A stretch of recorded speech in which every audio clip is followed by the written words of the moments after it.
What's up everyone and welcome to the club. Today we'll be creating a sketch illustration of a Cooper's hawk using some blending stumps. Welcome back everyone, thanks for joining me today. In this tutorial I'll be demonstrating how to use blending stumps and using some other alternatives to get the same effect. So we're going to need a sketch pad and a pencil. I'll be sketching with this 0.7mm mechanical pencil with a 2B graphite stick. Let's start by breaking down the basic shape of our drawing. So I'm going to sketch a line coming down the center from the top in the middle. Just going to lightly work our way down towards the bottom using these short lines. Now let's move back to the center and draw another line going across from left to right.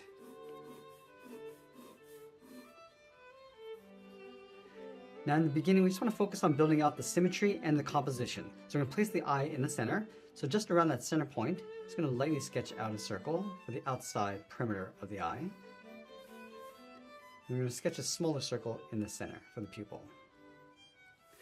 Now along the top of the eye, we're going to step down. Just going to clip off the top edge of the eye with a straight line going across from left to right. From the bottom of the eye, we're going to step down, draw another line going across the edge of the mouth. We're just going to start with the left side. Now from the corner of the mouth, we're just going to angle this up and then across towards the front of the beak, towards that eye line. Now from here, it's going to bend the beak, going across. Now you can modify the shape if we need to. I'm just going to start off with the basic shape first. We're going to come down. I just want to hook that in towards the bottom of the beak, to right about there. Let's draw a straight line going up. Now I want to curve the edge of the mouth, so we're going to step back down, bend this up, and then in. Let's go back to the bottom, draw a straight line coming across the chin. Now, just underneath the chin, draw a straight angle line coming across the neck towards that center line. And then we're going to add some shape to the top of the head. Let's move over on top of the beak, angle this up. Just going to round out the head, going across towards the back to right about here. Now I'm just going to angle this down using that same angle line we have across the neck towards the back of the head. Let's blend this line towards that center line. Just going to round this out, go across. Now let's just bend that up towards the back of the head. So now I'm going to go back and erase some of these guidelines so we can get a better look at our drawing and the proportions. Take out those lines inside. Now that we have our clean rough sketch, we can go back and modify the shape if we need to. I'm going to continue adding some more detail. Let's start with the top edge of the brow. So on the top right side of the eye, I'm just going to slope this down and across towards the beak. I'm just going to bend that down towards the bottom. Let's extend this up and then out towards the right. Let's define the edge of the eye, going all the way around. Now I want to add a point on the left side, coming in towards that tear duct. Just going to lightly darken that up. Let's add a trim along the outside edge on the right. And I'll darken that outside. Now I want to shift the pupil towards the left. So we're just going to modify the position, going over, and then we'll lightly shade that in. I'm just going to work our way out from the eye, just adding some folds.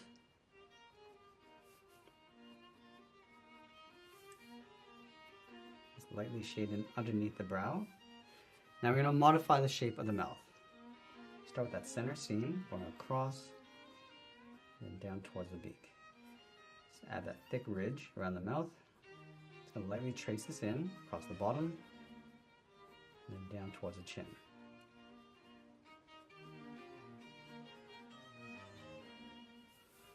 And I want to remove this straight line by adding some layers and some feathers. So I'm just going to pull this down. Just round out the edge of the beak.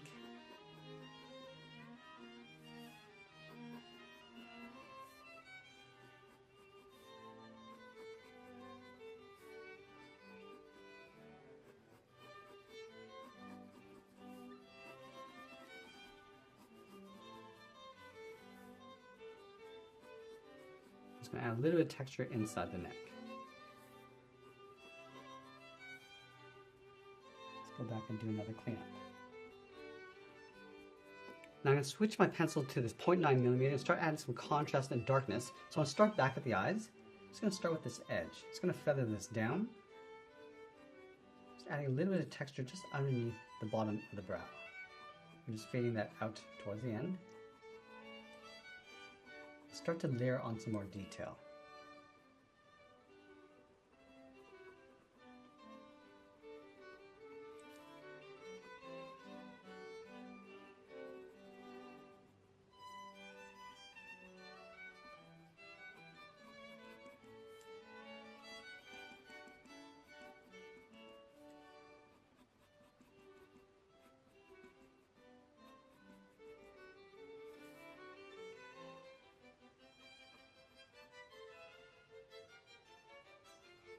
Just going to continue working our way out with those folds.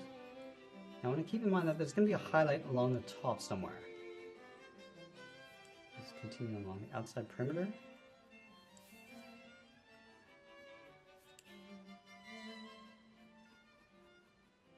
And we can soften up some of these details with our smudge stick after.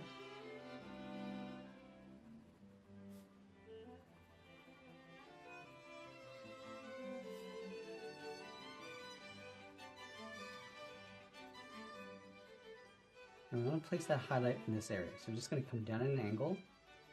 Just want to get the basic shape of that highlight first, and then darken up the area going around.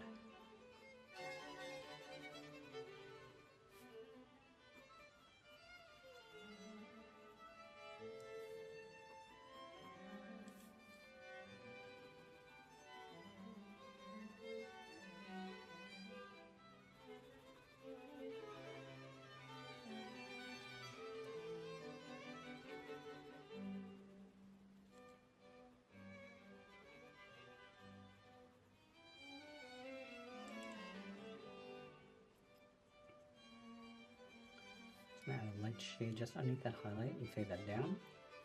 I'm going to get the blending stump to do most of the work in this area. Add a little bit more texture across the bottom edge, just roughing this in.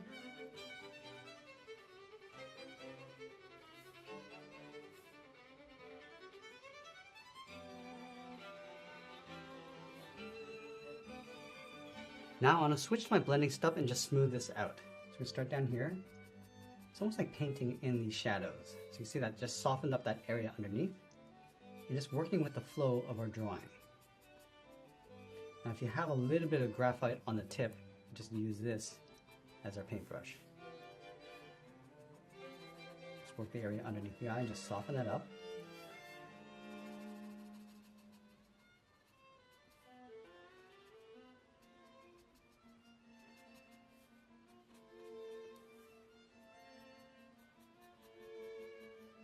It's a nice soft effect going around.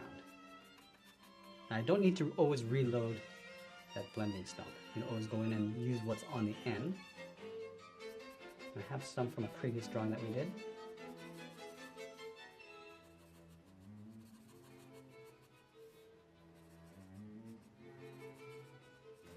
And here, just keep going, just smoothing this out and just painting with the stump.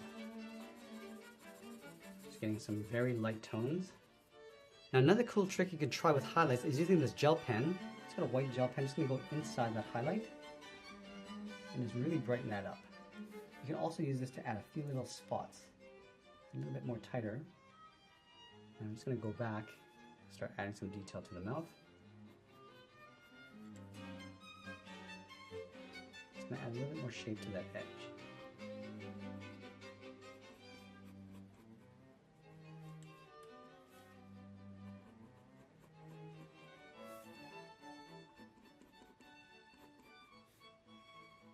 I'm just going to darken up the bottom of the chin. I'm just going to fade that out. And we're going to come back with that blending stump just to smooth this out.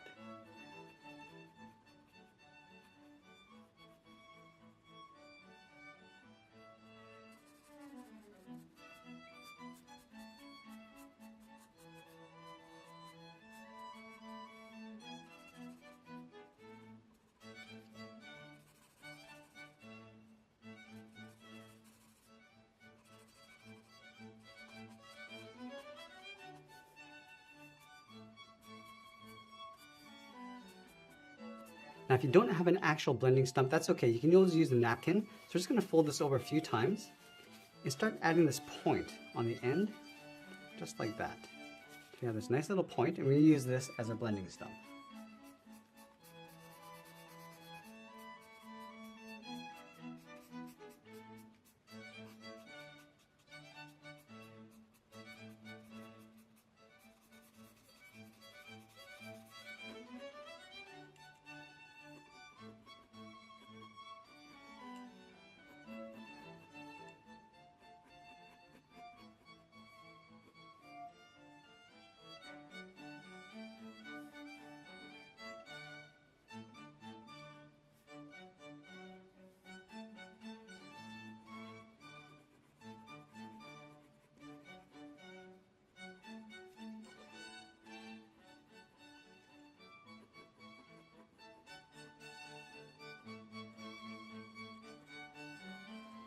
And we're just going to add in a nostril, and just a few light feathers and texture going in. Going across the brow, and again we're going to come back and just smooth this out and just do another layer of detail on top.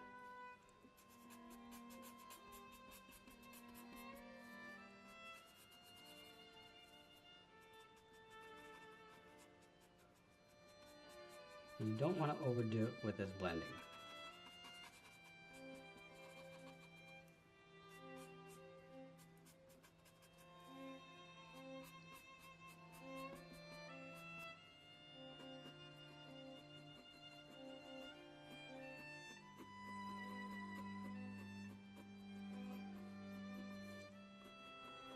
Now with this fur, we just want to go a little bit darker along the outside, just blend that in towards the head.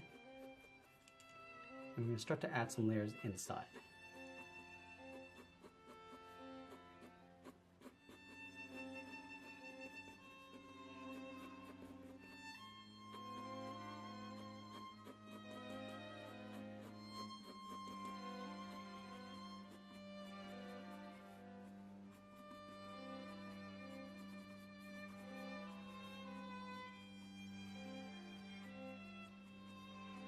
And we'll go back and just smooth this out.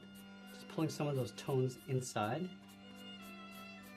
And this will be the base layer of the shadows and the tones of the feathers.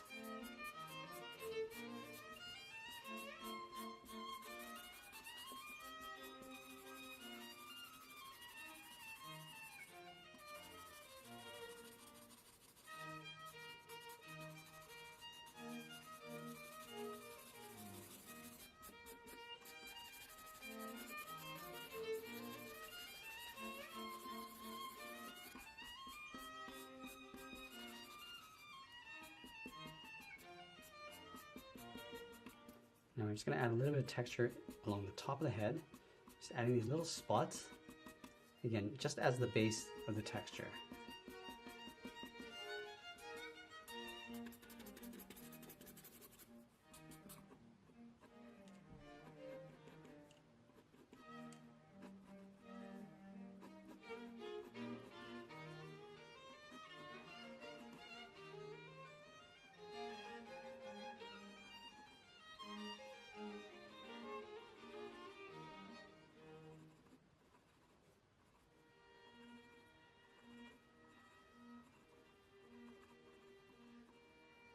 Again, I'm going to go back and just repeat this, just smudging up those dark spots.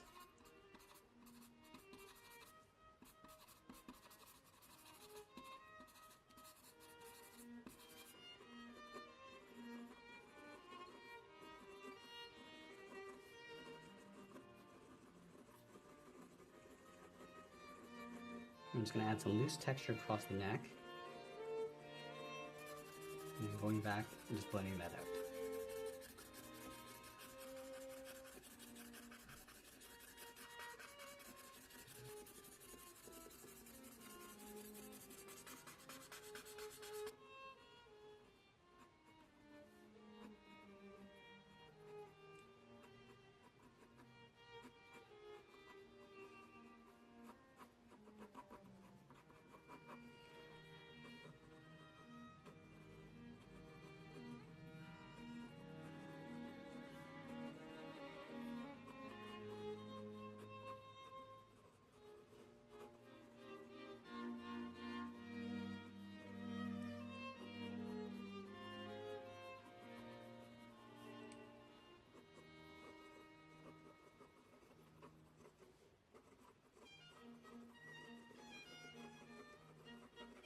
can switch to my 2mm pencil and just fill in some of these areas, some of the dark spots.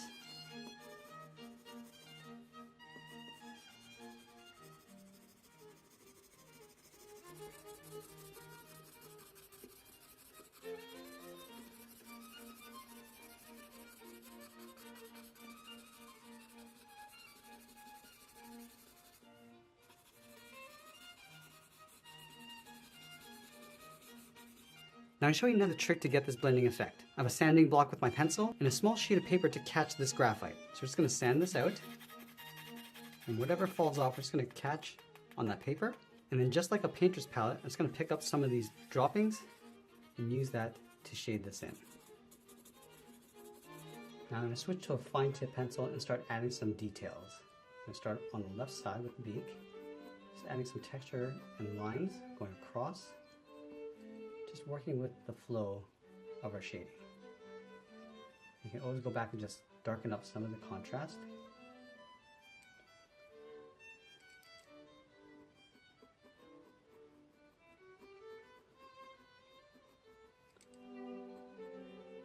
And this is where you can spend a little bit more time just focusing on the details.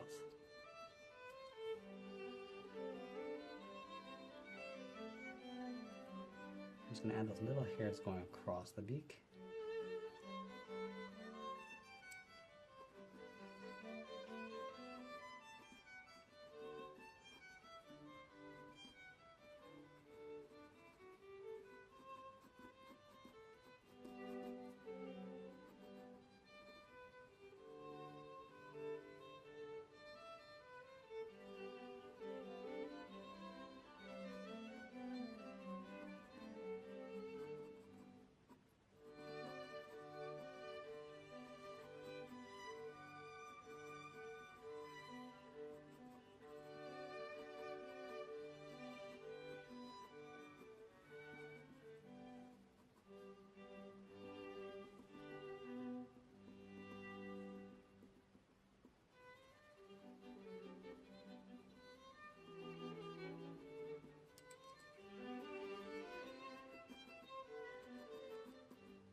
Now you can continue to add as much detail as you like by layering the shadows and detail on top. I hope you enjoyed today's tutorial. If you did, let me know in the comments below. We can experiment with new tools and techniques and explore different genres that you might be interested in. I want to thank you for joining me today, and I'll see you in the next one.